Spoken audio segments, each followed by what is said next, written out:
கோவைனாலும் கொங்கு பகுதினாலும்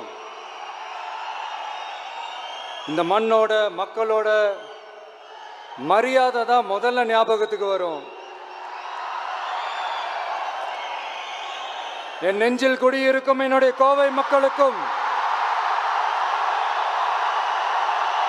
என்னுடைய தோழர்களுக்கும் என்னுடைய வணக்கம் வணக்கம் வணக்கம் வணக்கம் வணக்கம் வணக்கம்.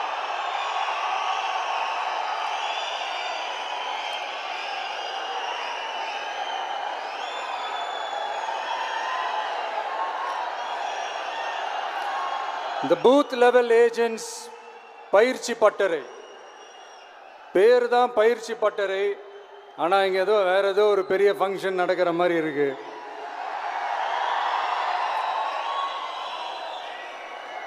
ஓகே,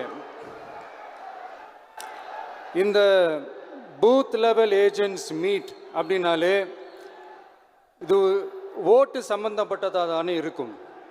ஆனால் என்னை பொறுத்த வரைக்கும் இது ஓட்டுக்காக மட்டுமே நடக்கிற ஒரு மீட் கிடையாது. என்னடா இவர் இப்படி சொல்லிட்டாரு அப்படின்னு நீங்கள் நினைக்கலாம். நம்ம தேர்தல் அரசியலில் தானே இருக்கோம், இவர் ஏன் இப்படி சொன்னார் அப்படின்னு உங்களுக்கு ஒரு கேள்வி வரலாம். அதில் தப்பு இல்லை. ஏன்னா ஆட்சி அதிகாரம்னாலே அது ஓட்டு சம்மந்தப்பட்டது தானே, இல்லைன்னு சொல்லலை. பட் நம்ம ஆட்சிக்கு வந்து நம்ம என்ன செய்ய போகிறோம், இது வரைக்கும் பண்ண மாதிரிலாம் நாம் பண்ண போகிறதில்ல. ஒன்று. ரெண்டாவது, நம்ம ஆட்சிக்கு வரணும்னு நினைக்கிறதே மக்களுக்காக தான், மக்களோட நலனுக்காக தான். இந்த பூத் லெவல் ஏஜென்ட்ஸ் பயிற்சி பட்டறையில் மக்கள்கிட்ட இருந்து எப்படி நம்ம ஓட்டு வாங்க போகிறோம் அப்படிங்கிறத பற்றி மட்டுமே பேச போகிற ஒரு பயிற்சி பட்டறை கிடையாது. அஃப்கோர்ஸ் அது முக்கியம்தான், நான் இல்லைன்னு சொல்லலை. அதையும் தாண்டி மக்களோட நம்ம எப்படி கனெக்டடாக இருக்க போகிறோம், மக்களோட மக்களாக எப்படி ஒன்றிணைய போகிறோம் அப்படிங்கிறத பற்றி டிஸ்கஸ் பண்ணுறதுக்காக தான், மெயினாக அதை பற்றி டிஸ்கஸ் பண்ணுறதுக்காக தான் இந்த பயிற்சி பட்டறை. சரிங்களா? இதுக்கு முன்னாடி நிறைய பேர் வந்திருக்கலாம், போயிருக்கலாம், நிறைய பொய்களை சொல்லியிருக்கலாம், மக்களை ஏமாத்திருக்கலாம்,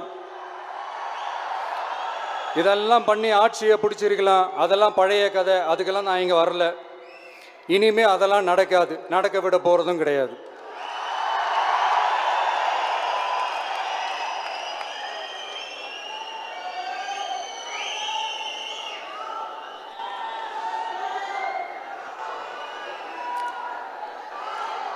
நம்ம கட்சி மேலே மக்கள்கிட்ட ஒரு பெரிய நம்பிக்கையை கொண்டு வர போகிறதே தேர்தல் களப்பணியில் பூத் லெவல் ஏஜென்ட்ஸான நீங்கள் தான்.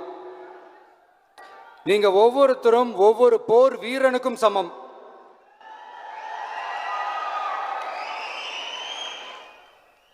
நம்ம ஏன் வந்திருக்கோம், எதுக்கு வந்திருக்கோம், எப்படிப்பட்ட ஒரு ஆட்சியை அமைக்க போகிறோங்கிறத மக்கள்கிட்ட கொண்டு போய் எடுத்து சொல்லுங்கள். கண்டிப்பாக கேட்பாங்க, உங்களுக்கு என்ன அனுபவம் இருக்குது, உங்களுக்கு என்ன அரசியல் அனுபவம் இருக்குன்னு கேட்பாங்க. ஆனால் நீங்கள் யார், நீங்கள் எப்படிப்பட்டவங்க, உங்களுடைய கெப்பாசிட்டி என்னன்னு எனக்கு தெரியும்.